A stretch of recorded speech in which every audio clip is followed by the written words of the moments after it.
The antiseptic smell of the pediatric ward clung to my scrubs, even after my shift ended, mixing with the faint sweetness of the juice boxes I'd distributed during afternoon rounds.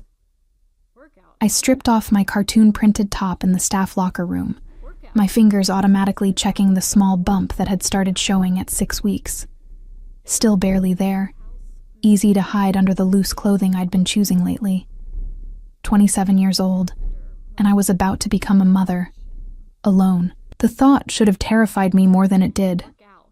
Maybe I was still numb from 3 months ago, from the memory of standing in Raphael's marble foyer holding an ultrasound printout while he tore it to pieces in front of me. The sound of that paper ripping had been so much quieter than I'd expected.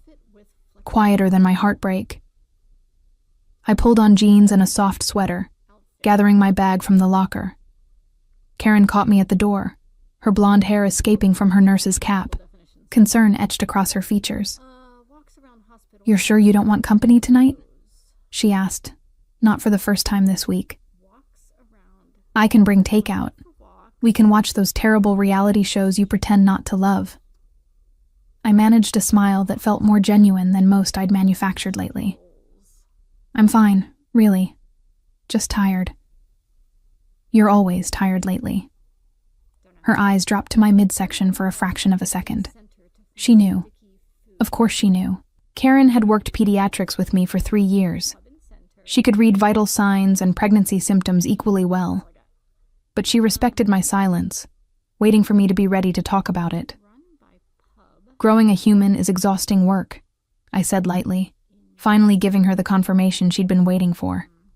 "Even at 6 weeks. Her face transformed with joy, then immediately shifted to protective concern. "The father isn't in the picture." I kept my voice steady, practiced. "And that's fine. I'm handling it." The lie tasted familiar by now. I wasn't fine. I was heartbroken and scared, and sometimes late at night I still felt the ghost of Raphael's hands on my skin, the weight of his presence in the dark, the way his voice had softened when we were alone together. The man I'd known in those stolen 4 months had been different from the one who destroyed my ultrasound. Warmer, almost vulnerable. That man had been a performance. The real Raphael was the one who'd looked at me with ice in his gray eyes and called me a liar. I left through the hospital's side entrance, avoiding the main lobby where families gathered and hope still existed in concentrated doses. The November air bit through my sweater immediately, reminding me I'd forgotten to check the weather forecast again. Pregnancy brain, the books called it. I called it exhaustion, layered on top of heartbreak, layered on top of the everyday fatigue of caring for sick children 8 hours a day.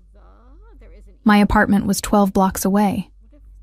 I could have taken the bus, but walking helped me think, helped me process the day's accumulated stress. Tonight I needed that processing time more than usual, because tomorrow I had my first official prenatal appointment. Tomorrow it would all become real in a way that a home pregnancy test and a quietly obtained ultrasound hadn't quite managed. I made it 4 blocks before I noticed the car. Black sedan, expensive but not flashy, keeping pace with me exactly half a block behind. My nursing instincts kicked in immediately, the same ones that could spot a child's distress from across a crowded waiting room. Something was wrong. Someone was watching. I turned down a side street, testing. The car followed. My heart rate picked up, pulse points throbbing in my wrists and throat. I wasn't paranoid. I was being followed. And there was only one person in this city with the resources and the motivation to have me followed. 3 months. He'd left me alone for 3 entire months. Why now? I stopped walking and turned to face the car directly, hands on my hips in a posture I'd perfected while dealing with difficult parents in the pediatric ward. The car stopped too, idling 20 feet away. For a long moment, nothing happened. Then the back door opened. Klaus Fischer emerged first, Raphael's head of security, a mountain of a man with ice-blue eyes and the kind of stillness that suggested violence could erupt at any moment.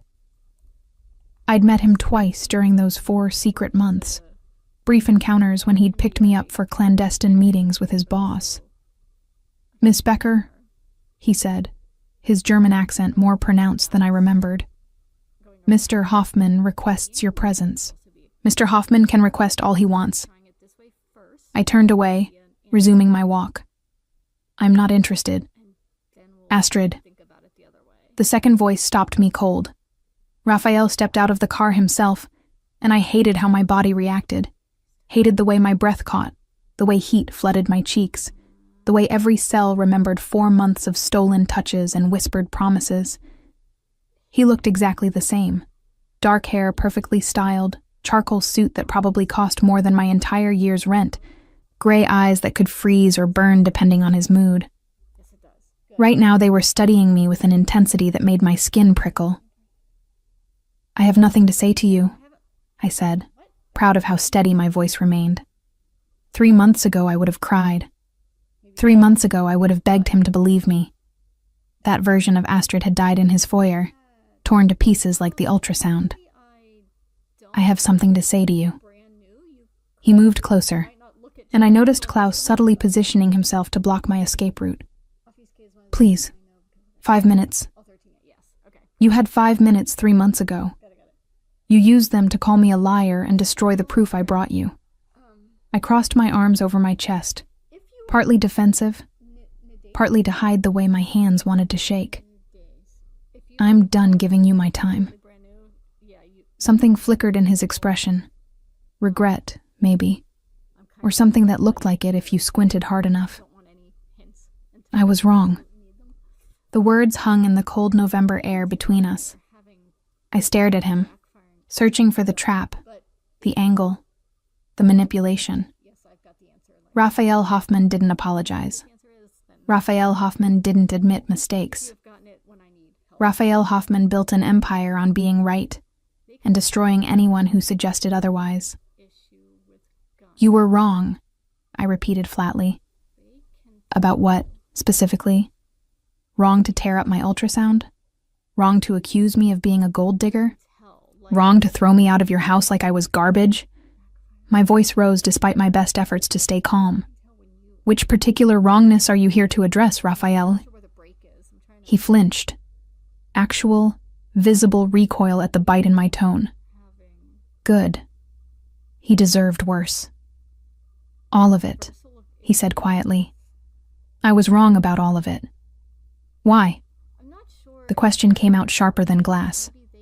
"What changed? Did you finally realize I had no reason to lie? Did someone point out that I never asked you for money, never tried to trap you, never did anything except exist in your orbit and make the mistake of falling for you?" I saw a doctor. The admission seemed to cost him. A new doctor. He ran tests, comprehensive tests. My mind, trained to process medical information quickly, made the connection before he finished speaking. "You thought you were sterile." I was told I was sterile. At 22, after an attempt on my life that put me in the hospital for 6 weeks. His jaw tightened. The doctors were certain, definitive. I believed them for 14 years. I watched him, this powerful man who'd broken my heart, standing in the middle of a sidewalk, admitting to a vulnerability I'd never suspected. Part of me wanted to feel sympathy. The part that had spent 4 months learning the careful way he held his espresso cup. The rare, genuine smiles, the unexpected tenderness when he thought no one was watching. But the larger part of me, the part that had been forged in the furnace of his rejection, felt only cold satisfaction. "So you're here because your new doctor told you there's a chance?" I supplied the rest of his unspoken sentence. "A chance that you were wrong to destroy my ultrasound and my trust in one convenient gesture?" "Yes." No elaboration, no excuses. Just, yes. "And you think I care?" I stepped closer to him, close enough to smell his cologne. Something expensive and complex that used to make me feel safe. Now it just made me angry. "You think I spent 3 months crying into my pillow waiting for you to realize you made a mistake?" You think I need your validation or your money or your presence in my life? Yay. His eyes widened slightly. This wasn't the Astrid he remembered, the sweet pediatric nurse who'd looked at him like he hung the moon. That woman had needed his approval, had craved his attention, had molded herself into whatever shape would keep him interested. This Astrid had learned to survive his absence. I know I don't deserve your forgiveness, he started. You're right. You don't. I cut him off cleanly. You also don't deserve my time, my energy, or my consideration. I'm having this baby. Alone. That was always the plan since the moment you tore up that ultrasound. Nothing you say now changes that. Let me help. His hand moved like he wanted to reach for me, then dropped. Financially, at least. If the child is mine. If? The word was acid. Still if, Raphael? Even after your medical revelation? The test confirmed my fertility was restored, but it's recent. Rare. The doctors aren't certain when it happened or how stable it is. He ran a hand through his perfect hair, the first sign of actual distress I'd seen. I need to know for certain. Let me arrange a paternity test, proper medical care, everything you need. I have medical care. I have everything I need. The lie was getting easier every time I told it. What I don't have is time for this conversation. So if you're done absolving your conscience, I want to be involved. The words came out rushed, desperate even. If there's any chance this child is mine, I want to be part of their life, part of your pregnancy, part of... No. The single syllable stopped him mid-sentence. I watched him process my refusal, saw the calculation happening behind those gray eyes. He was used to getting what he wanted through money, or power, or sheer force of will. I was a problem he couldn't solve with any of those tools. Astrid, please. 3 months ago, I stood in your house and told you I was pregnant. I kept my voice level, clinical, the way I spoke to parents delivering difficult diagnoses. I brought you proof. I asked for nothing except acknowledgement. And you destroyed that proof and called me a liar.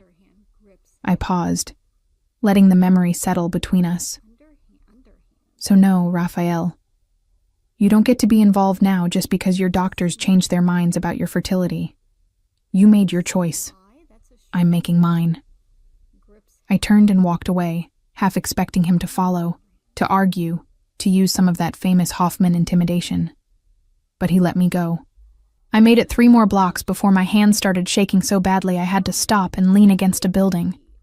He'd apologized. Raphael Hoffman had apologized. And I'd thrown it back in his face because I couldn't afford to be the sweet, forgiving Astrid anymore. That version of me had gotten her heart broken. This harder version would protect her child, even if it meant protecting them from their own father. I made it home somehow, climbed the 3 flights to my studio apartment, and locked the door behind me. Only then did I let myself cry. Not for him, but for the version of us that had existed in those secret 4 months. For the relationship that had felt real, even though it had always been built on sand. My phone buzzed. Unknown number. I understand your anger. I deserve it. But I won't stop trying. You and the child deserve better than what I gave you. I intend to prove that. R. I deleted the message without responding. Let him try. Let him throw his money and his power at this problem. I'd spent 3 months learning to be stone. He was about to discover just how cold stone could be. The flowers arrived at the hospital 3 days later. Not a modest bouquet. A garden's worth of white roses and peonies that took up half the nurse's station and made the entire pediatric ward smell like a wedding. The card was simple. For your strength. Our Karen whistled low when she saw them. Either someone died, or someone's in serious trouble. Both, probably, I muttered, shoving the card into my scrub's pocket. Can you have them sent to the children's ward? The kids will enjoy them more than I will. But the flowers were just the beginning.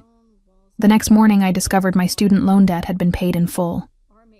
The morning after that, my landlord called to inform me my lease had been purchased outright, and I now owned my studio apartment.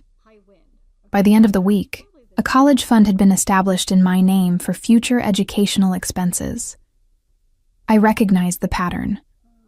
Raphael Hoffman didn't know how to apologize with words, so he was apologizing with money. Typical. What wasn't typical was his restraint. He didn't show up at the hospital again. Didn't corner me on the street. Didn't send Klaus to intimidate me into compliance. He was giving me space while simultaneously demonstrating that space meant nothing when you had unlimited resources. It should have made me angrier. Instead, I felt something uncomfortably close to reluctant admiration for the strategy. "You need to talk to him," Karen said during our lunch break, 2 weeks into Raphael's financial siege. "He's not going to stop." I know. I pushed food around my plate, my appetite killed by morning sickness that had finally arrived with a vengeance. That's the problem. He's proving he can insert himself into my life whether I want him there or not. Is that what you're afraid of? That he'll take control? I thought about it. Really thought about it. I'm afraid I'll let him. I spent 4 months turning myself into whoever he needed me to be. Sweet Astrid. Accommodating Astrid. The woman who rearranged her schedule for secret meetings and pretended she didn't mind being hidden like a shameful secret. I met Karen's eyes. I'm afraid that if I let him back in, I'll disappear again. You're not that woman anymore. No. I touched my stomach, where the bump was starting to show despite my loose scrubs. I can't afford to be. My phone buzzed. Another message from the unknown number that I knew was Raphael. "Dinner tonight? I promise no pressure. Just a conversation. You choose the restaurant." I stared at the message for a long moment. He was being patient, respectful even, giving me control of the location, the timing. It was more consideration than I'd ever gotten during our 4 months together. Maybe that was what made me type back, Giovanni's. 7 p.m. You're paying. His response came immediately. I wouldn't dream of anything else. Giovanni's was a small Italian restaurant 3 blocks from my apartment, the kind of place where the owner knew your name and the pasta was made fresh every morning. I'd discovered it during my first month in the city, when everything felt overwhelming and I'd needed somewhere that felt like home. I arrived early, claiming the corner table that gave me a clear view of both the entrance and the emergency exit. Nursing instincts died hard. Raphael walked in at exactly 7 p.m., and I watched every woman in the restaurant track his movement. He commanded attention the way some people commanded armies, effortlessly, inevitably. But tonight, his focus was entirely on me. He'd dressed down, still expensive. The man probably slept in designer pajamas, but a sweater instead of a suit, no tie, his hair slightly less perfect than usual. Trying to look approachable, maybe. Less intimidating. It didn't work. Raphael Hoffman was intimidating the way winter was cold. It was simply his nature. "Thank you for agreeing to meet," he said, sitting across from me without waiting for invitation. "I know you didn't have to. You're right, I didn't." I sipped my water, grateful it was staying down. "But I'm tired of wondering what your angle is. So let's hear it. What do you want, Raffaele?" "To be a father. Simple, direct. If the child is mine." "When we confirm the child is yours," I corrected. "Not if. When." "I was with no one else during those 4 months. You were my only partner." I paused, watching him process that. "Which you would have known if you'd asked instead of assuming I was lying." His jaw tightened. I had reasons to believe what I believed. 14 years of medical certainty. Yes, I understand that now. I leaned forward. But here's what I understand better. You didn't just doubt the paternity. You doubted me. You looked at a woman you'd spent 4 months with and immediately assumed the worst. That's what hurt, Raphael. Not that you couldn't believe you were fertile, but that you could so easily believe I was a liar. I was wrong. So you keep saying. The waiter arrived, and I ordered minestrone and breadsticks, the only things I could reliably keep down lately. Raphael ordered something I didn't pay attention to, his focus never leaving my face. But wrong doesn't fix broken, does it? No. He waited until the waiter left, but I'd like the chance to try. Why? I challenged. Because your doctors told you there's a possibility? Because your guilt is keeping you up at night? Because the great Raphael Hoffman doesn't like loose ends? Because I miss you. The admission hung between us, unexpected and dangerous. I felt my carefully constructed walls tremble. You miss the version of me who didn't know better than to trust you, I said, but my voice had lost some of its edge. That woman doesn't exist anymore. I know. He reached across the table, stopping just short of touching my hand.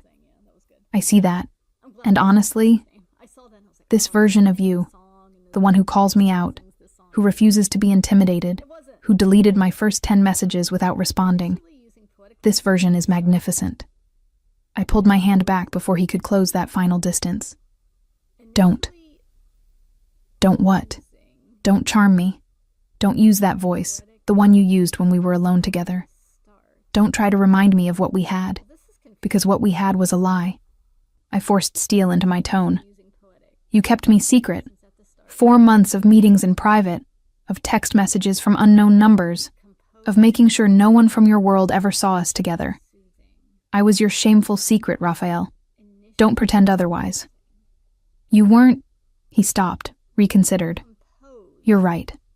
I kept you separate from my business, from my family.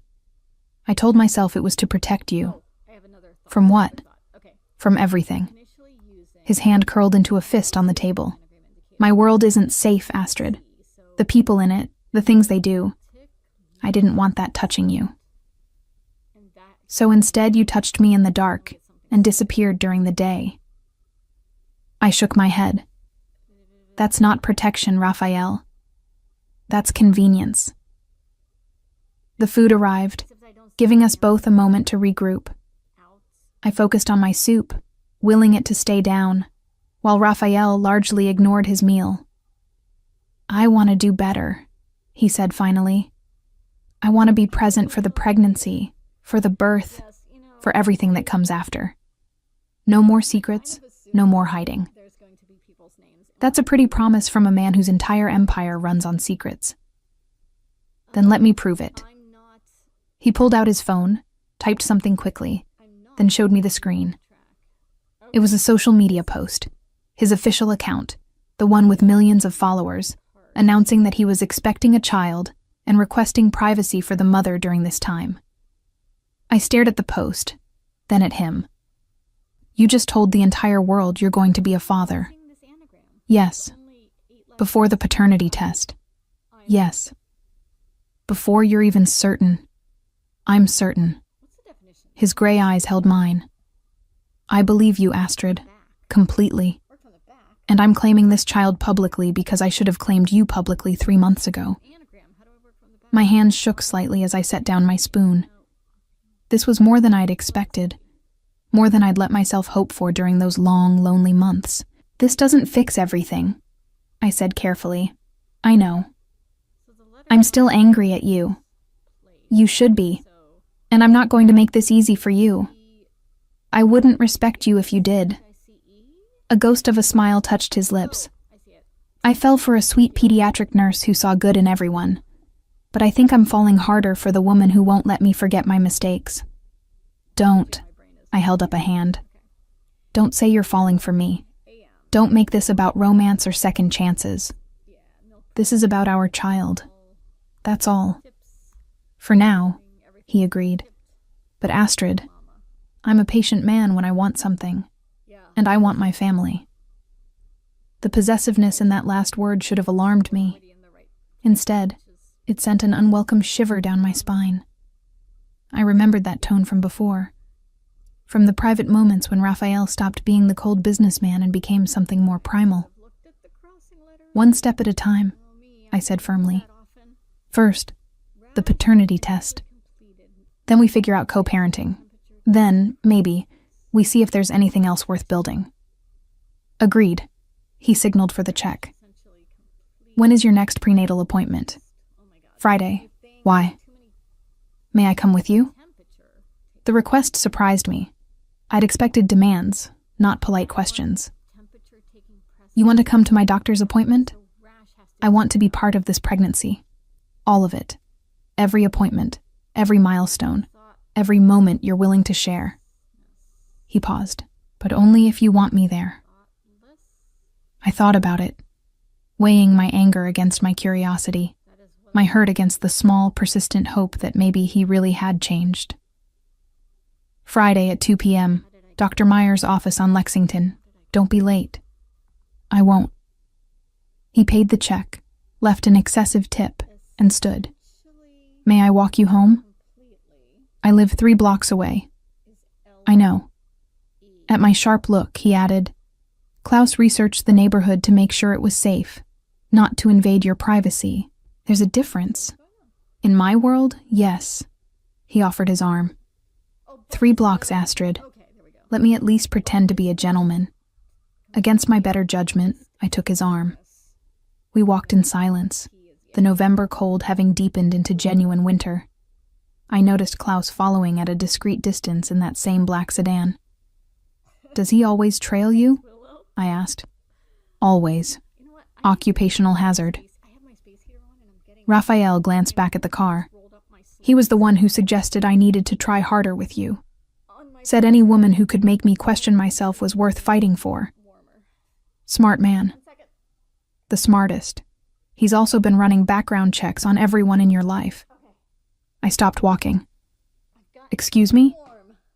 Not to invade your privacy, Raphael said quickly, but to make sure no one associated with my enemies gets close to you. You're carrying my child, Astrid. That makes you a target whether you like it or not. The reality of his world crashed over me again. I'd managed to forget, during those 4 secret months, exactly what kind of man Raphael Hoffman was. What he did.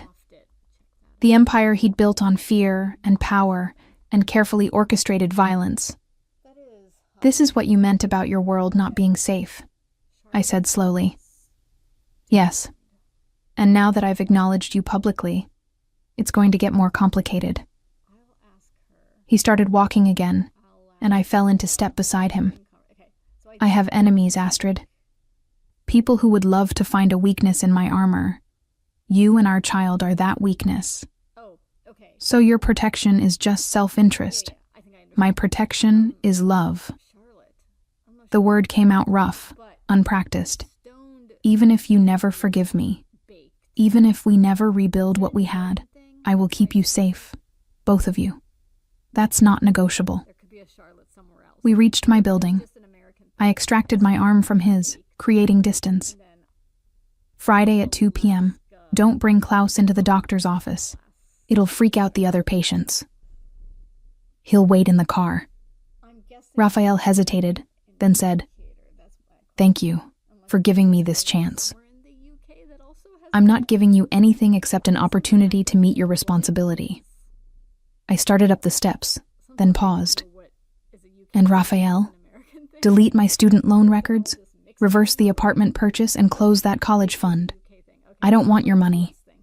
The money isn't for you. It's for our child. Our child doesn't need a college fund yet. They need a father who respects boundaries. I met his eyes steadily. Prove you can do that before you try to buy your way into my life. I left him standing on the sidewalk and didn't look back until I reached my apartment. From the window, I could see him still standing there, looking up at my building like it held answers he desperately needed. My phone buzzed. Boundaries respected. The transactions will be reversed by morning. But I'm keeping the flowers coming. You can't stop me from sending flowers. Despite everything, I smiled. Friday arrived wrapped in the first real snowfall of December. I stood at my apartment window watching fat flakes drift past, one hand resting on my stomach where the bump had become unmistakable at 10 weeks.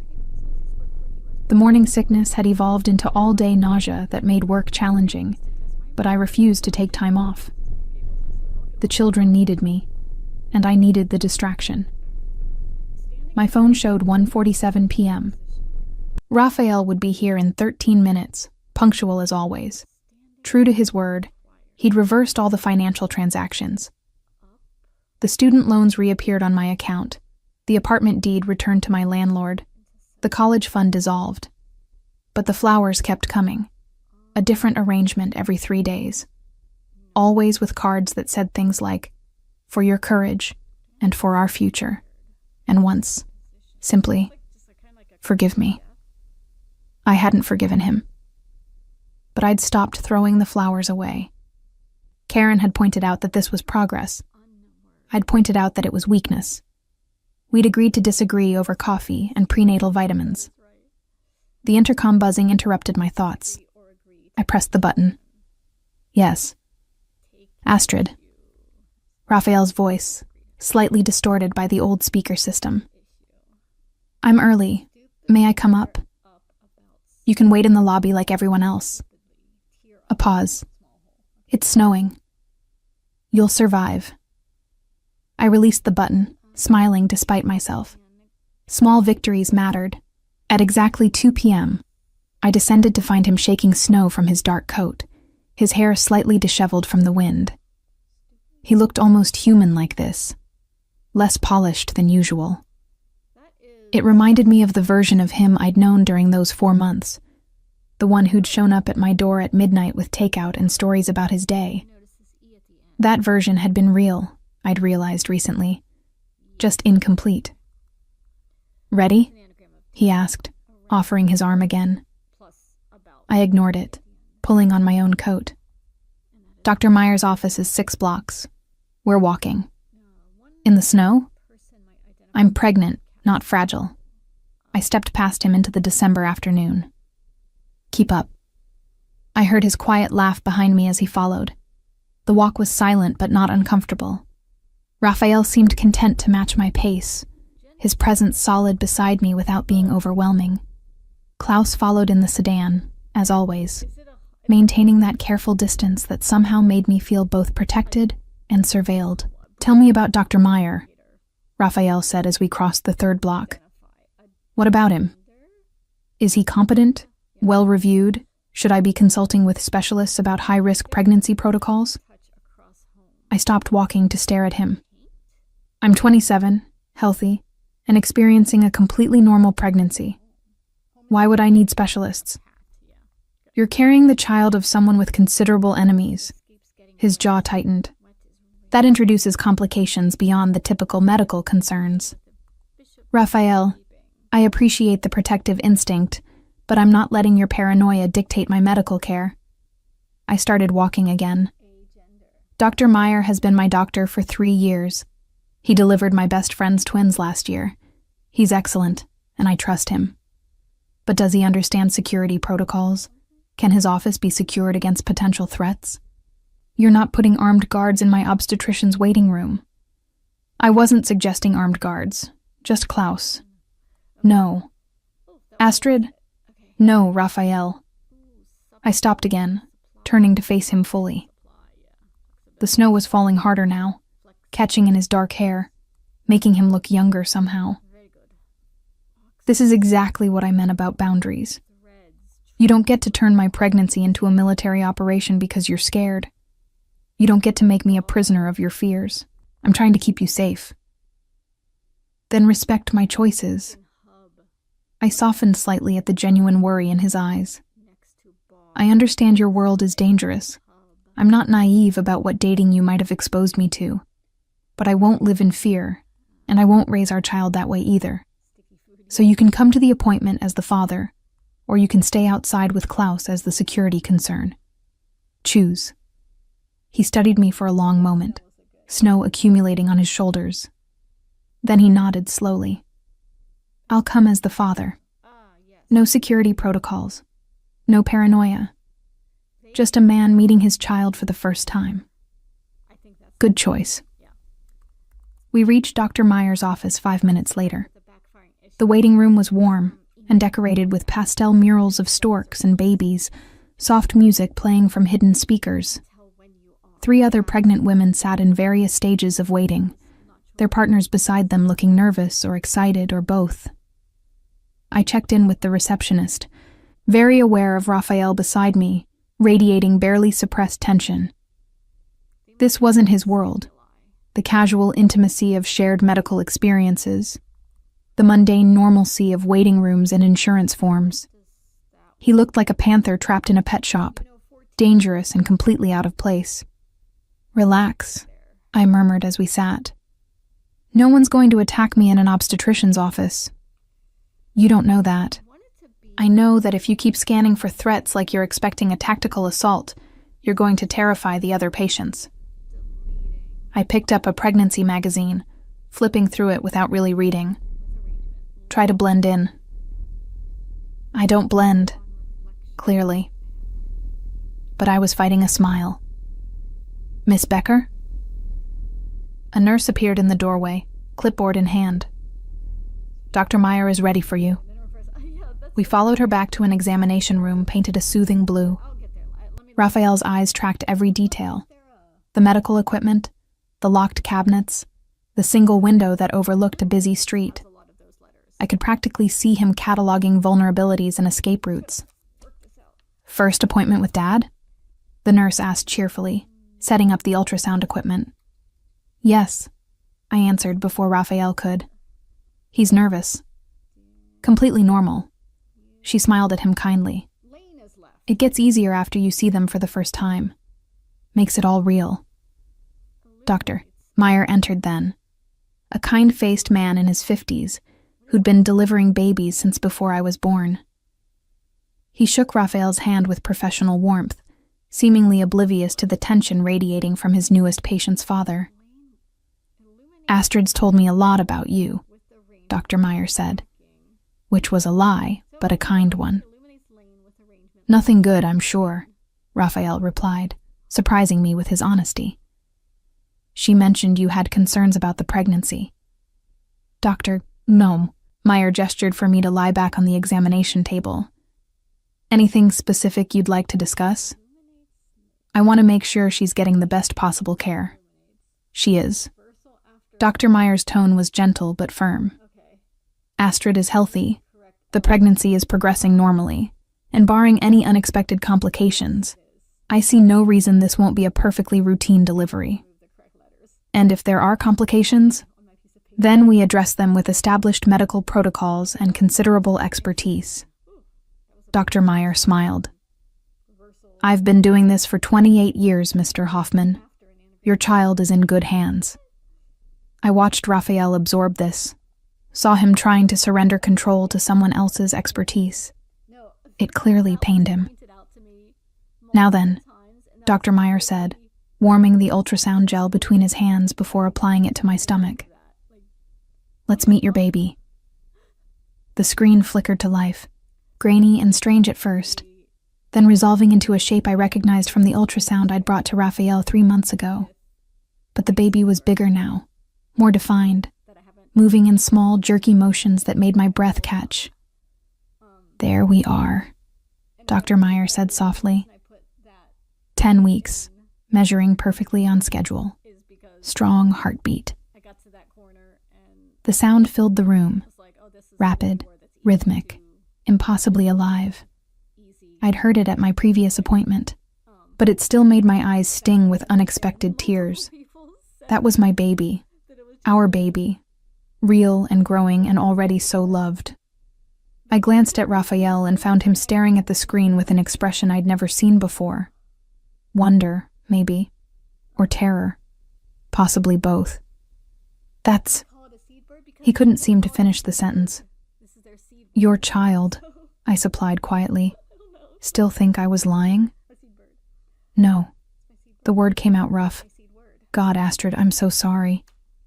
Dr. Meyer, wisely, pretended to be very focused on taking measurements while Raphael dealt with his emotions.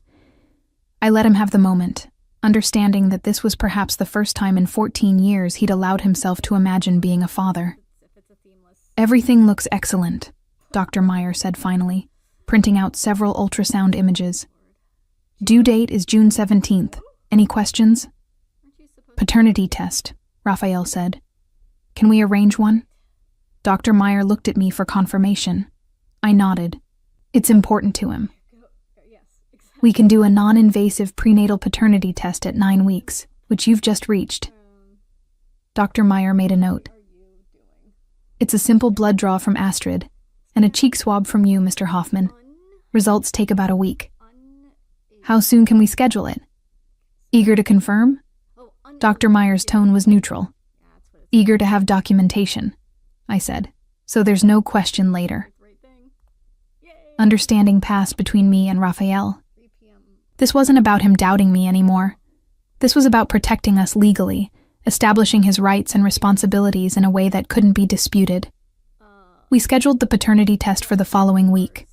Dr. Meyer handed me the ultrasound photos, gave Raphael a prescription for prenatal vitamins, for the mother, but fathers often like to feel involved, and sent us on our way with a reminder to schedule the next appointment in a month. The snow had intensified while we were inside, turning the city white and quiet. Raphael held the door for me, and we stepped into the winter afternoon together. Thank you, he said after a few blocks, for letting me be there.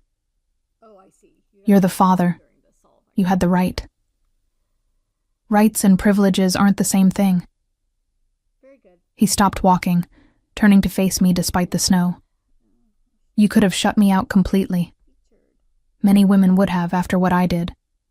But you gave me a chance to see our child, to hear their heartbeat, to start understanding what I almost threw away. I pulled my coat tighter, chilled despite my warm layers. I'm not doing this for you, Raffaele.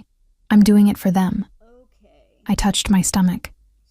They deserve a father who's present and involved, even if that father is you. Especially because that father is me. His hand covered mine on my stomach, warm through the fabric. I know I don't deserve forgiveness, but I'm asking anyway. Not because I expect it, but because I need you to know. What I did was unforgivable. But I'm going to spend every day trying to earn my way back into your trust. That's going to take a long time. I have time. He didn't move his hand. And patience. And a considerable amount of stubbornness. I've noticed. I should have stepped back, created distance. Instead, I stood there in the falling snow with his hand covering mine, both of us touching the place where our child grew. The paternity test is a formality. You know that, right? I wasn't with anyone else. I know, but you deserve the documentation. Proof that I believe you, that I'm claiming this child and you legally and completely. His gray eyes held mine. No more secrets, Astrid. No more hiding. Whatever we build from here, it's going to be honest. Even if what we build is just co-parenting, even then. But something in his expression suggested he hoped for more. Klaus pulled up beside us, the passenger window lowering. Boss, the snow's getting worse. We should get Miss Becker home. Raphael looked at me questioningly. I nodded, too cold and tired to argue about accepting a ride. He opened the back door, helping me in with a gentleness that reminded me of the man I'd fallen for months ago. The drive to my apartment took less than 5 minutes. When we pulled up, Raphael walked me to my building's entrance despite Klaus's visible concern about the exposed position. Thank you for today, Raphael said again. For everything. Stop thanking me. It's unsettling. But I was almost smiling. Would you have dinner with me tomorrow? Somewhere public. Your choice. Just talking. I studied him. This powerful, dangerous man who'd broken my heart and was now asking permission for my time. Why? Because I want to know you again. Not the version I knew before, but this version. The one who stands in the snow telling me off. The one who sets boundaries and doesn't let me bulldoze over them. He paused. The mother of my child. One dinner, but I'm ordering the most expensive thing on the menu. I'd be disappointed if you didn't. He smiled, a real smile that reached his eyes. I'll pick you up at 7. I'll meet you there at 7:30. Text me the address. Still don't trust me. Still earning it back, I corrected. Good night, Raphael. I left him standing in the snow and climbed to my apartment. From the window, I watched the black sedan pull away, carrying him back to whatever empire building he had scheduled for his evening. My phone buzzed with the ultrasound photo Dr. Meyer had sent to my email. I stared at the grainy image of our child, at the proof that something good had come from those 4 complicated months. Another message appeared. Tomorrow at 7:30, La Fontana on West 52nd. Wear something comfortable. I saved the ultrasound photo as my phone background and tried not to think about how easily he was working his way back into my heart. La Fontana was the kind of restaurant where people proposed and celebrated anniversaries, all soft lighting and intimate corners designed for romance. I arrived at exactly 7:30, scanning the space until I found Raphael already seated at a corner table that offered him a view of both entrances. Old habits, I supposed. The man couldn't even enjoy pasta without tactical advantage. He stood when he saw me approaching, and I noticed he'd dressed carefully. Dark slacks and a gray sweater that made his eyes look like storm clouds. The kind of casual elegance that came from having someone choose his wardrobe who understood both fashion and function. You look beautiful, he said as I sat. I look pregnant and exhausted. But I'd worn the burgundy dress I knew he liked, the one from our second date that he'd spent 20 minutes telling me I should keep on. But thank you. We ordered. I chose the lobster risotto specifically because it was $38. Raphael ordered something and then ignored it when it arrived, and fell into an unexpectedly comfortable silence. Tell me about work, he said finally. How are the children? The question surprised me. During our previous relationship, he'd rarely asked about my job beyond polite inquiries. Their children, sick, scared, brave, resilient. We had a 4-year-old come in this week with pneumonia, who insisted on reading stories to the other kids, even though she could barely breathe.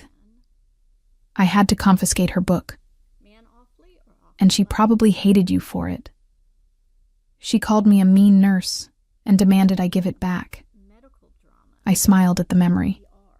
Then she drew me a picture of a flower as an apology. It's on my locker. You love them. It wasn't a question. Of course I love them. They're children. How could I not? I toyed with my water glass.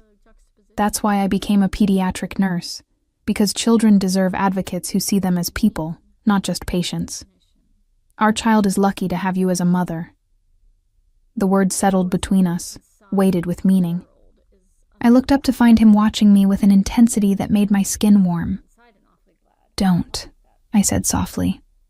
Don't what? Don't look at me like that, like I'm something precious you've found again. I set down my glass carefully. I'm not yours to claim, Raphael. I'm just the woman carrying your child. You're more than that. To you, maybe, in your head. I leaned forward. But we had 4 months together, most of it in the dark, all of it secret. You don't actually know me, Raphael. You know the version of me who was trying to be whatever you needed. And now? Now I'm just trying to be myself. I paused as the waiter delivered our food, which means being honest. I don't know if I can forgive what you did. I don't know if we can build anything beyond co-parenting. And I need you to be okay with that uncertainty. He was quiet for a long moment, studying his untouched plate. When he spoke, his voice was careful, measured. When I was 22, I was supposed to die. The doctors told my family to say their goodbyes. I was bleeding internally.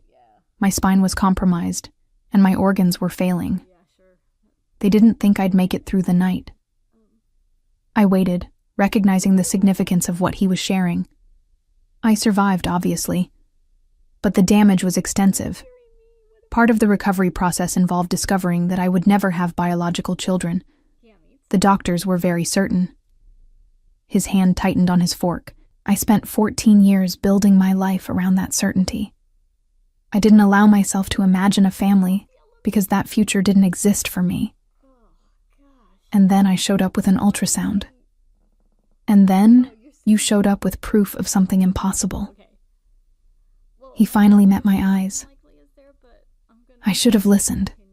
Should have considered that maybe medical science isn't infallible.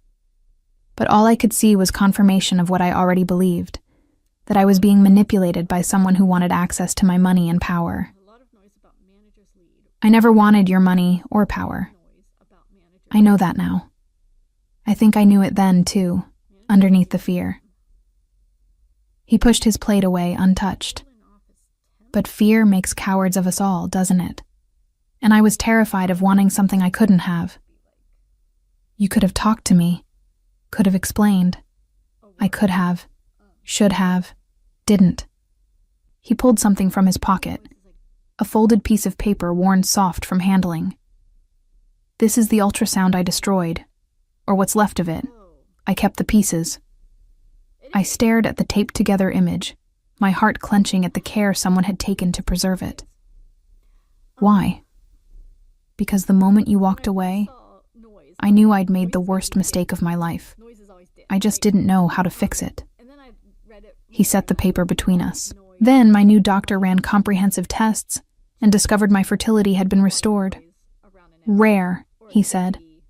Almost impossible, but possible. When? The restoration? They think within the last year. Something about tissue regeneration and healing that they don't fully understand. He touched the ultrasound gently. Which means when you came to me, I was already fertile again. I just didn't know it. And I was too scared to believe it. I looked at the taped-together image, at the proof of his regret. You can't keep this. It's creepy. I know. And you can't buy my forgiveness with romantic gestures and expensive dinners. I know that too. But you're trying anyway. I'm trying everything. He leaned forward, his expression open in a way I'd never seen. Because losing you once nearly destroyed me. Losing you and our child would finish the job. So yes, I'm trying. I'm trying to prove I can be better than the man who hurt you. I'm trying to build something honest with you. I'm trying to earn my way back into your life, even if it takes years. It will take years. Then I'll spend years proving myself. He reached across the table, stopping just short of touching my hand. But Astrid, I need you to understand something. My world is dangerous. The people in it are ruthless. And now that I've acknowledged you publicly, you're a target. You keep saying that. Because it's true. His jaw tightened. I have security protocols in place around you already. Klaus has assigned teams to monitor your movements, your apartment, the hospital. I've had background checks run on everyone in your life. I pulled my hand back sharply. You what? I'm protecting you. You're invading my privacy. Anger flared, hot and immediate. I told you about boundaries, Raphael. I specifically said, I know what you said, and I respect it in every way except this one. His voice hardened. Your safety is non-negotiable. I will not compromise on that, even if it makes you hate me. It does make me hate you. I can live with your hatred if it means you're alive to hate me. He stood abruptly. Excuse me. He walked away before I could respond, leaving me alone with my expensive risotto and my fury. I should have left. Should have walked out and made my point about autonomy and respect. But then my phone buzzed with an unknown number. Leave now. East exit. Klaus is waiting. Don't ask questions. Are my nursing instincts kicked in before my anger could? Something was wrong.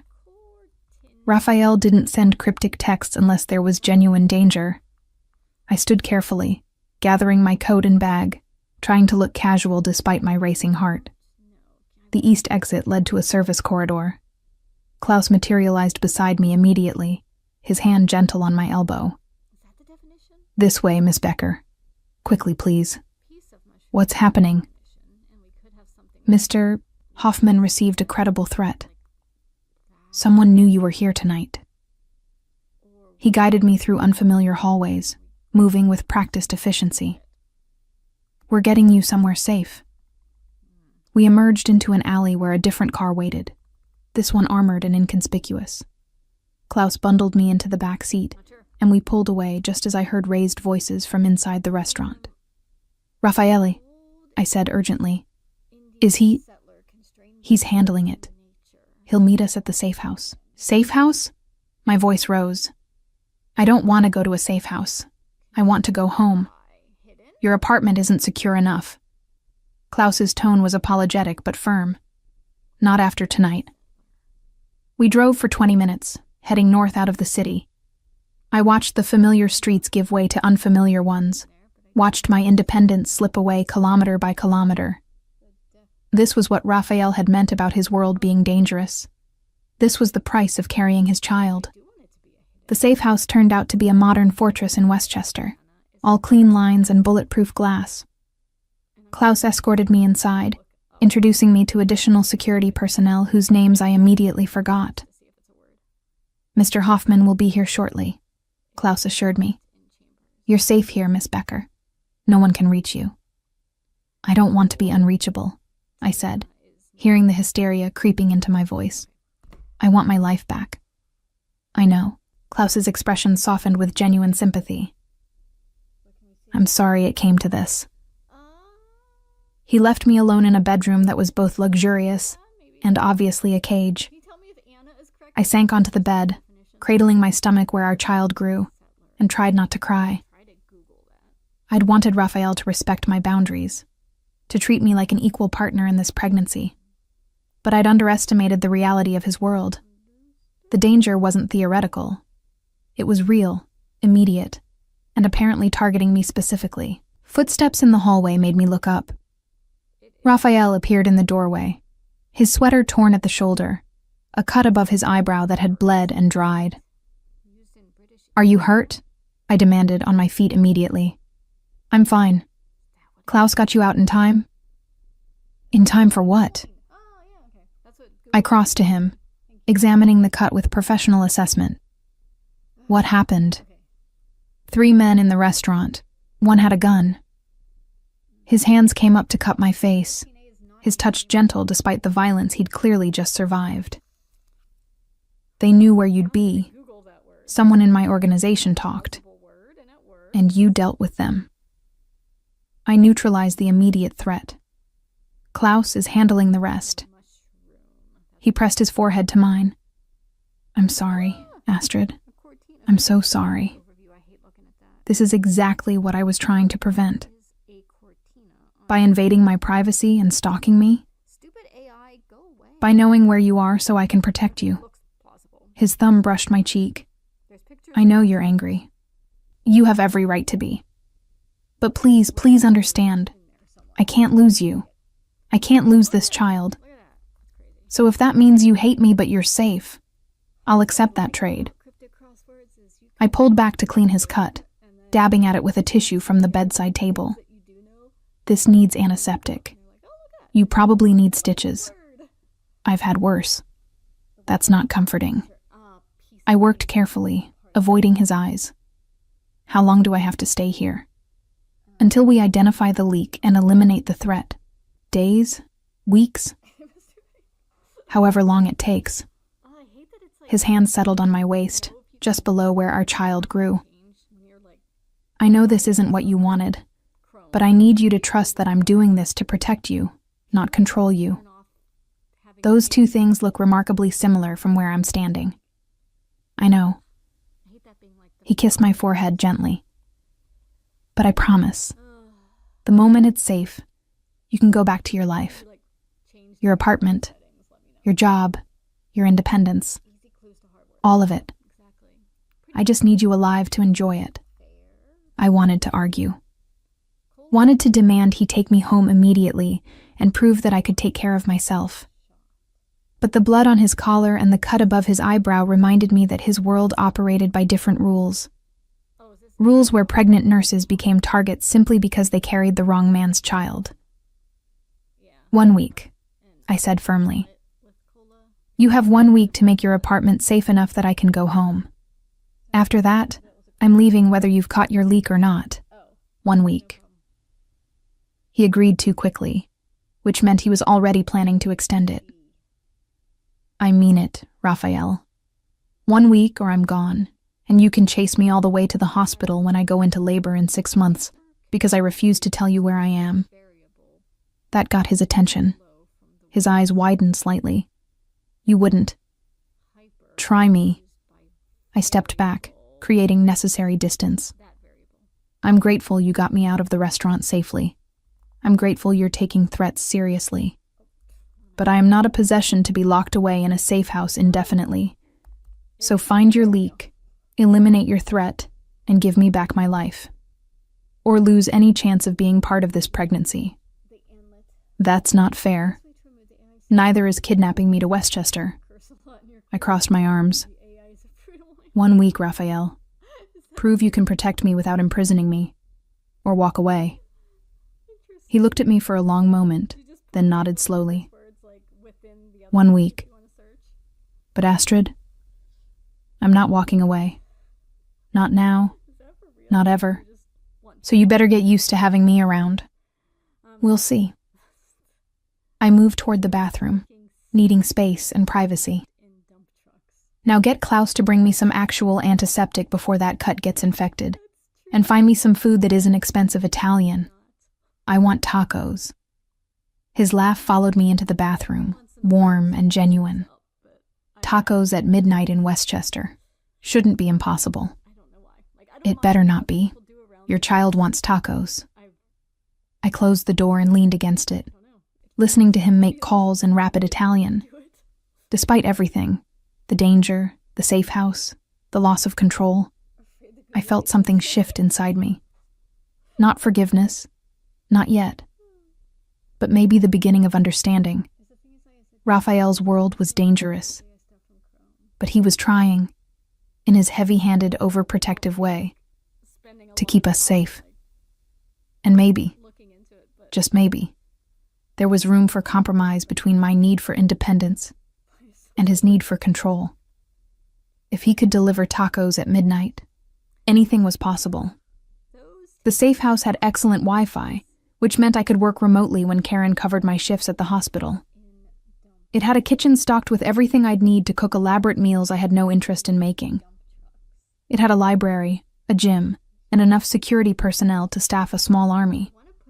What it didn't have was freedom. 3 days into my 1 week ultimatum, I was climbing the walls. Raphael visited every evening, bringing updates on the investigation that always seemed to be progressing without actually progressing. Klaus rotated his security teams with military precision, and I grew increasingly certain that I was never leaving this beautiful prison. The leak, Raphael said during dinner on the 4th night, came from my cousin's organization. Elsa Richter's people, specifically. I set down my fork. Your ex-fiancé's people? She was never my fiancé. That was a business arrangement my family attempted to negotiate when I was 28. He swirled wine he wouldn't drink. I refused to marry someone I didn't love. It caused considerable family friction. And now she's leaking information about me to trigger attacks? Apparently, she's been nursing a grudge for 8 years. His mouth tightened. Klaus tracked the threat back to 3 men in her employ. They've been eliminated from the equation. I didn't ask what eliminated meant. Some translations were better left ambiguous. So, I can go home. Not yet. He reached across the table, and I let him take my hand because fighting every touch was exhausting. Elsa herself is still at large. Until we confirm she won't make another attempt. Another 3 days? Another week? I pulled my hand back. Raphael, I've been here 4 days. My patients are asking about me. My landlord is worried. My entire life is on hold because your ex-whatever can't accept rejection from 8 years ago. I know this is difficult. Difficult? I stood abruptly. I'm a prisoner. A comfortable, well-fed, excellently secured prisoner, but a prisoner nonetheless. And you keep extending my sentence because you can't guarantee perfect safety.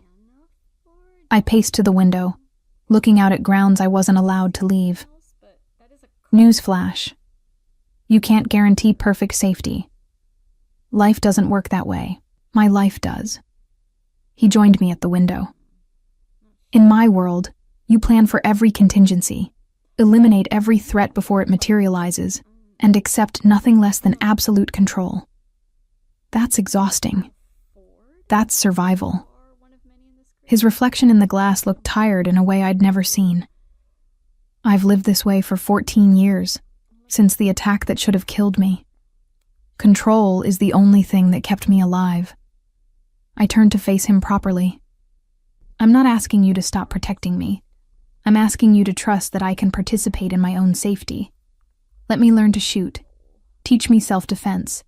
Get me trained security awareness. But don't just lock me away and expect me to be grateful for the cage. Something shifted in his expression. You want to learn to shoot? I want to not be helpless. I crossed my arms over my growing stomach. I'm carrying your child, Raffaele. That makes me a permanent target according to you. So either teach me to protect myself, or accept that I'm going to live my life anyway and hope for the best. He studied me for a long moment, then nodded slowly. Klaus can start self-defense training tomorrow. Firearms training after the baby is born. The recoil isn't safe during pregnancy. And I'll assign you a personal security detail you can actually tolerate instead of Klaus's entire army. I can choose my own security? Within reason. They have to meet Klaus's standards, which are extensive. But yes, you can interview them and select someone you're comfortable with. He paused. Does this mean you're staying? It means I'm willing to compromise. I returned to my seat, my food now cold. But Raphael, I need you to understand something. I'm not going to become a different person because I'm with you. I'm not going to hide away in safe houses and let fear dictate my choices. So if you want to be part of this pregnancy, part of our child's life, you need to accept that I come with a spine. His smile was unexpected and genuine. I'm counting on that spine. That's what's going to keep you safe when I can't be there. Good. I poked at my risotto. Now, can you please make this food hot again? Your child is hungry, and cold risotto is depressing. He took my plate without comment, returning minutes later with a fresh serving from the kitchen. We ate in companionable silence, and I felt something ease between us. Not forgiveness. I wasn't ready for that yet. But maybe understanding. Maybe respect. The paternity results came back, he said as we finished eating. My heart jumped. And 99. 9% probability that I'm the father. He pulled out his phone, showing me the official documentation. Not that I doubted it after seeing the ultrasound, but now it's legally confirmed. I scanned the document, seeing our names linked officially for the first time. Raphael Hoffman and Astrid Becker, parents. The word felt strange and right simultaneously. So now what? I asked. Now I'd like to petition for joint custody arrangements.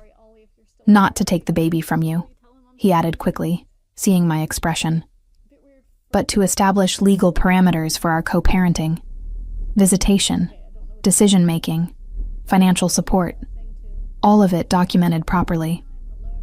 You want a custody agreement before the baby is even born. I want us both protected legally. He leaned forward. Astrid, if something happened to me, I need to know you and our child are provided for. My will, my assets, my protection, all of it needs to be legally structured to include you both. I don't want your money. I know, but our child deserves security.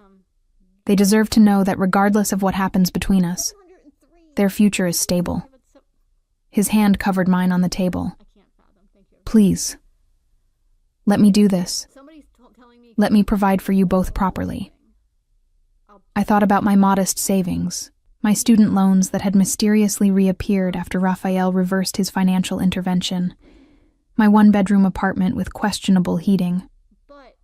Then I thought about the child growing inside me, about giving them opportunities I'd never had. Joint custody, I said carefully. Equal decision-making on major issues, education, medical care, religion. You provide financial support, but I maintain my own income and independence. And any legal arrangements include provisions that I can't be isolated from my child regardless of security concerns. Agreed. No hesitation. I'll have my lawyers draft the paperwork. You can have your own legal counsel review it before signing. I don't have a lawyer. You do now. He pulled out another business card. Karen Weber, best family law attorney in the state, and coincidentally shares your best friend's name. Completely different person, obviously. I stared at the card. You hired me a lawyer. I hired you someone who will fight for your interests as hard as I fight for mine. He smiled slightly.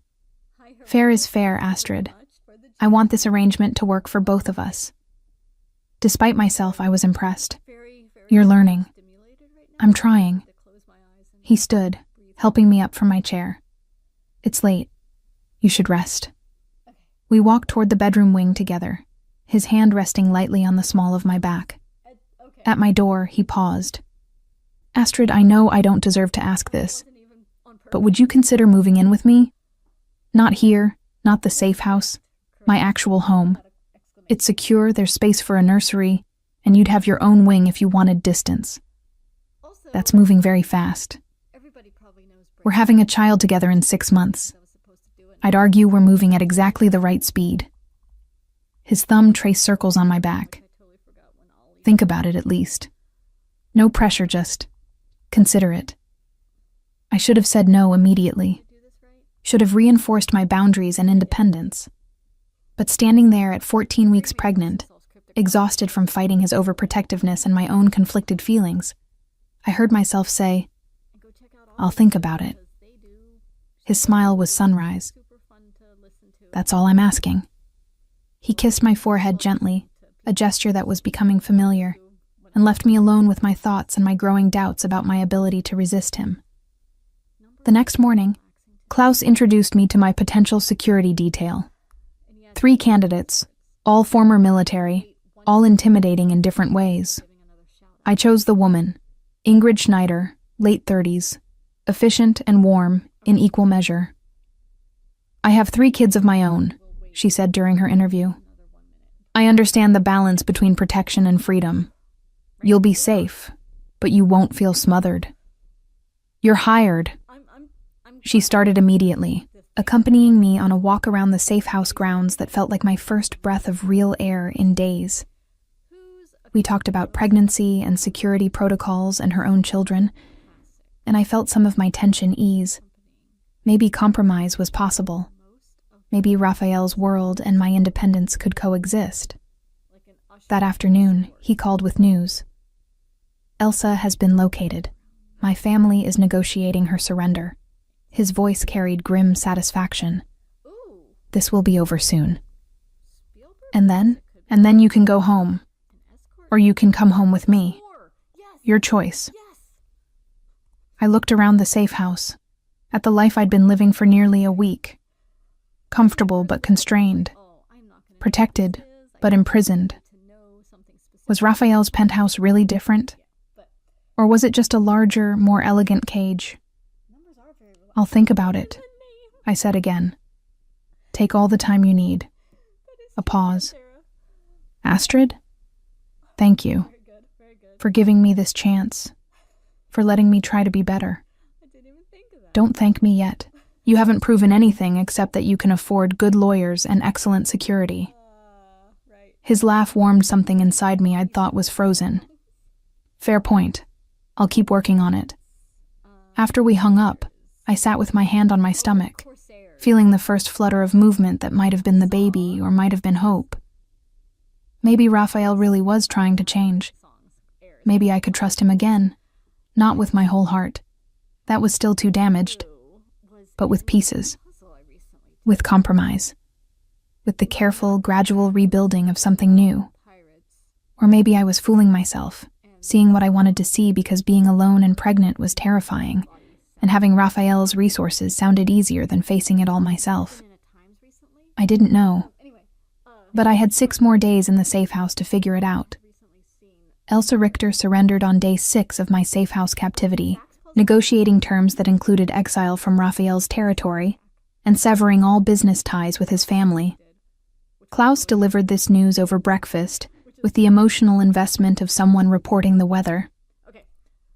"You're free to return to your apartment whenever you choose, Miss Becker."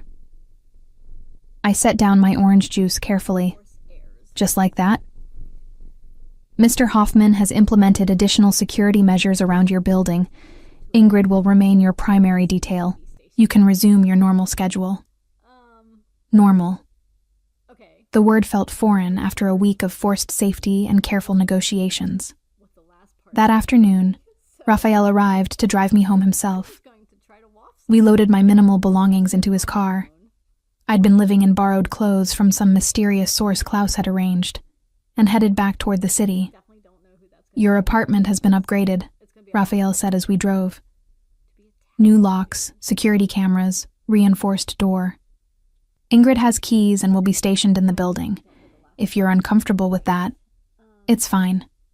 I watched the familiar neighborhoods reappear through the window. "Thank you for keeping me safe and for letting me go."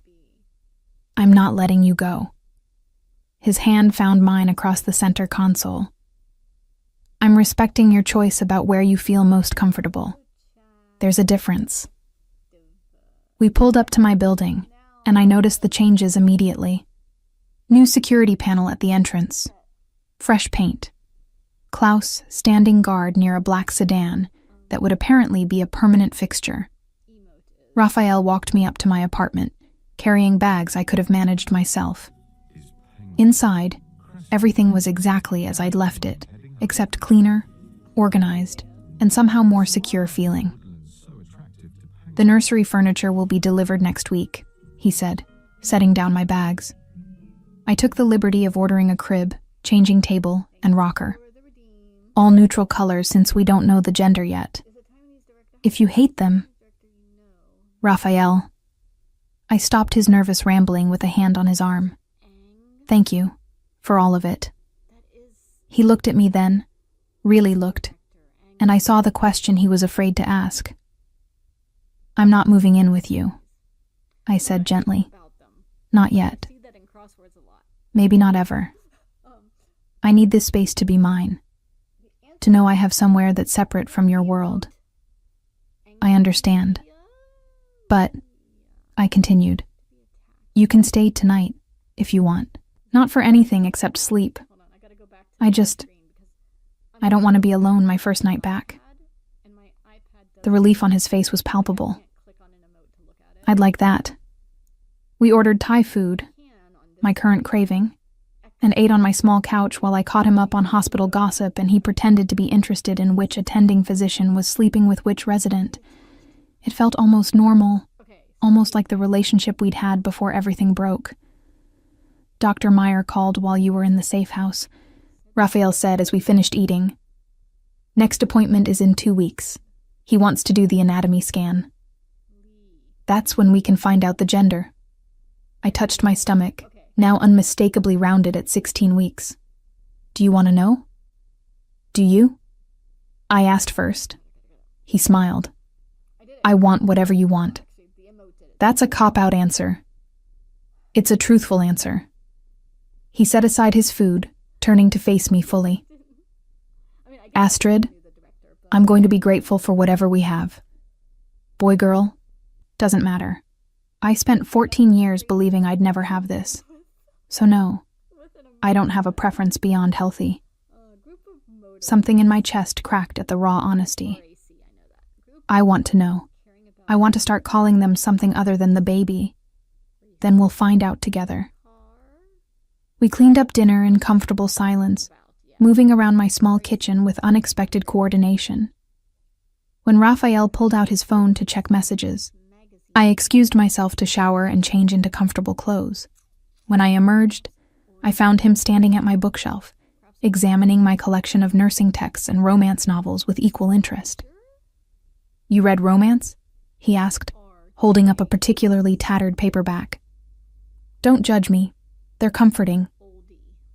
"I'm not judging. I'm wondering if I measure up to the fictional heroes." He set the book down carefully. "They always know the right thing to say, don't they? Never destroy ultrasounds or lock their pregnant girlfriends in safe houses. You're not my boyfriend. I know." He moved closer. "What am I then?" I considered the question honestly. "You're my child's father. You're someone I'm learning to trust again. You're..." I paused, searching for the right words. "You're someone I used to love who hurt me badly and is now trying very hard to prove he's changed. Is it working? The trying?" "Sometimes." I sat on the couch, patting the space beside me. "Like tonight. This feels right. You respecting my space, asking instead of demanding, being present without being overwhelming." He joined me, careful to leave a respectful distance. "I'm trying to find the balance between protecting you and controlling you. Klaus says I'm failing spectacularly. Klaus is wise. Klaus is a pain in my ass who's been right about everything since I met him 12 years ago." Raphael's smile was rueful. "He's the one who told me to give you space after you left my house that day. Said if I chased you immediately, you'd run faster. So I waited. 3 months of waiting and hoping you'd reach out. I was never going to reach out. I know that now. Hence the flowers and the financial gymnastics and the eventual stalking." He ran a hand through his hair. "Not my finest moments. No. But I was almost smiling. Though the flowers were nice. I can send more flowers." "You're still sending them. Ingrid mentioned you have a standing order with 3 different florists." Covering my bases. He shifted slightly closer. "Astrid, I know we're not there yet. I know I'm still earning my way back. But I need you to know, I'm in this for life. Whether we're together or just co-parenting, whether you forgive me or just tolerate me, I'm not going anywhere. That should probably scare me more than it does. But it doesn't scare you." I thought about it. Really thought. "No, it's actually comforting, knowing you're committed regardless of how this plays out between us. Then let me ask you something." He turned to face me fully. "If I were anyone else, if I didn't have the history we have, the mistakes I've made, would you give me a real chance? Not just co-parenting, but actually trying to build something together?" The question hung between us, weighted with possibility. I looked at him, at this complicated, dangerous, surprisingly vulnerable man who'd destroyed my heart and was now trying desperately to earn it back. "I don't know," I said honestly, "but I'm willing to find out." His kiss was tentative, asking permission with every movement. I granted it, leaning into the touch that still made my skin sing despite everything. When we broke apart, both breathing harder, his forehead rested against mine. "Thank you," he whispered, "for giving me this chance, for not giving up on us. And don't make me regret it. I'll spend the rest of my life making sure you don't."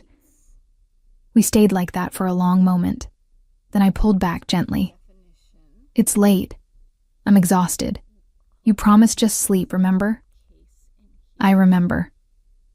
He stood, offering his hand. "Lead the way." My bedroom was small, dominated by a full-size bed that would be tight with 2 people. Raphael looked at it with visible amusement. "This is going to be cozy. You can still leave. Sleep in your massive penthouse bed that probably costs more than my car. I don't own a car. I have drivers. You know what I mean." He smiled, stripping off his sweater to reveal a t-shirt underneath. I'm staying. Unless you'd rather I sleep on the couch? The bed is fine. I climbed in, moving to the far side. But no funny business. Wouldn't dream of it. He slid in beside me, and the mattress dipped under his weight, rolling me slightly toward him. Though your bed seems to have other ideas. It's a physics thing, weight distribution. Is that what we're calling it? I elbowed him gently. Sleep, Raphaela. He settled, his arm coming around me naturally. I should have protested, should have reinforced boundaries. Instead, I relaxed into his warmth, my hand resting on my stomach where our child grew. Astrid? His voice was quiet in the darkness. I love you. I know I don't deserve to say it. I know I haven't earned it back yet. But I need you to know. I love you. And I'm going to prove it every day for the rest of our lives. Tears pricked my eyes. You can't just say that and expect. I don't expect anything. His hold tightened slightly. I just needed you to know. I didn't respond. Couldn't find words that matched the complicated tangle of emotions in my chest. Instead, I laced my fingers through his where they rested on my stomach, and fell asleep to the steady rhythm of his breathing. 2 weeks later, Dr. Meyer's office was crowded. Me, Raphael, Karen, who'd insisted on being there, and Ingrid standing discreetly by the door. The atmosphere was electric with anticipation. Ready to meet your baby properly? Dr. Meyer asked, warming the ultrasound gel. More than ready, I said, squeezing Raphael's hand. The screen flickered to life, showing our child in much greater detail than before. I could see fingers and toes, the curve of a spine, a perfect profile. Everything looks excellent, Dr. Meyer said, taking measurements.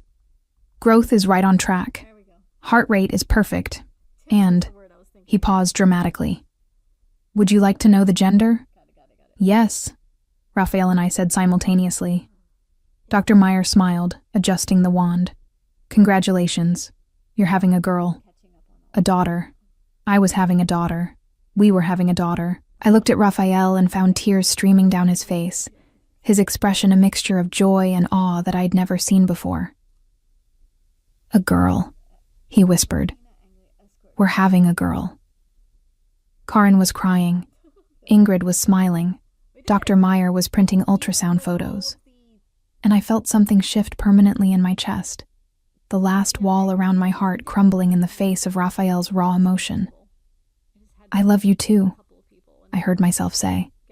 I'm still angry. I'm still scared. But I love you. He kissed me then, not caring about our audience, pouring everything he felt into that single touch. When we broke apart, Dr. Meyer was politely studying his computer screen, while Karen gave me enthusiastic thumbs up. So, Raphael said, his hand on my stomach where our daughter grew. A nursery in your apartment and mine? Let's start with yours, I said, making the decision I'd been avoiding for weeks. I'll keep my apartment as a backup, but yes, I'll move in with you. For her. For her, he agreed. And for us. Dr. Meyer cleared his throat. I hate to interrupt this lovely moment, but we do have other patients waiting, though I'm very happy for you both. We left the office in a daze of joy and possibility. Klaus was waiting outside with the car, taking one look at our faces and smiling. Good news, I take it? The best, Raphael said. We're having a daughter. Congratulations, sir. Miss Becker. Klaus held the door. Shall I arrange for the penthouse nursery to be repainted pink? Neutral colors, I corrected, sliding into the car. She can choose pink when she's old enough to have opinions.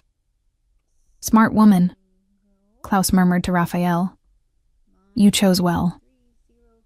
I know, Raphael said, taking my hand. Believe me, I know.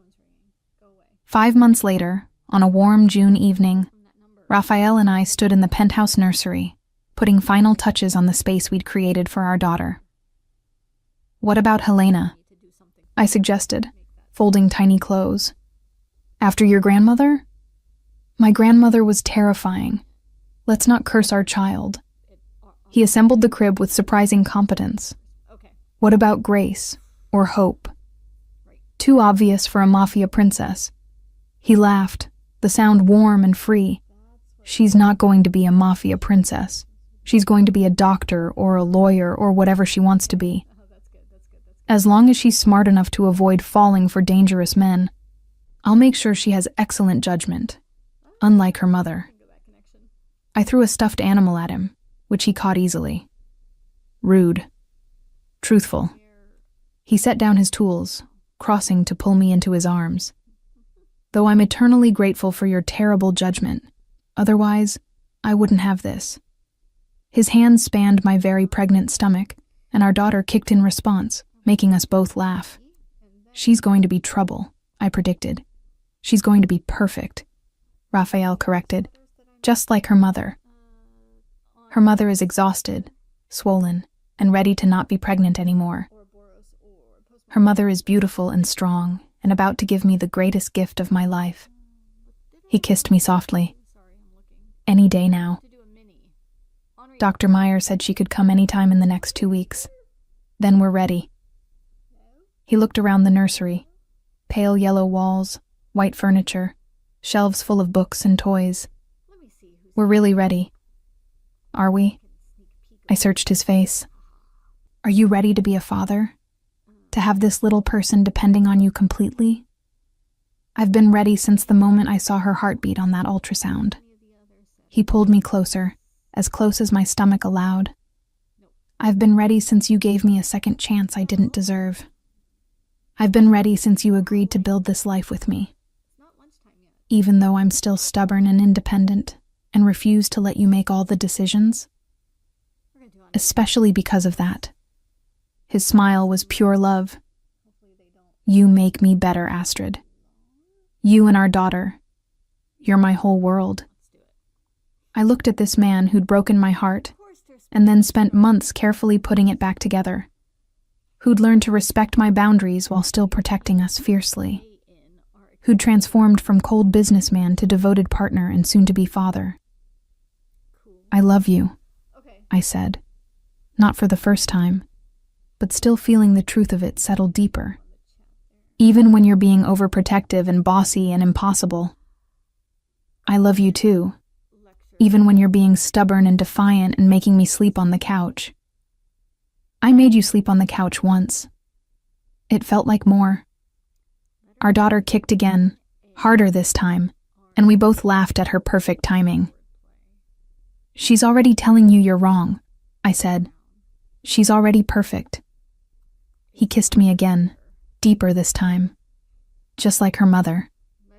2 weeks later, Helena Grace Hoffman was born at sunrise, screaming her arrival to the world with lungs that promised she'd inherited both her parents' stubbornness. Raphael cut the cord with shaking hands, cried when they placed her in his arms, and whispered promises of protection and love that made the nurses tear up. And I watched this dangerous, powerful man transform into a father, knowing that all the pain and fear and broken trust had led us exactly where we needed to be. Together, finally.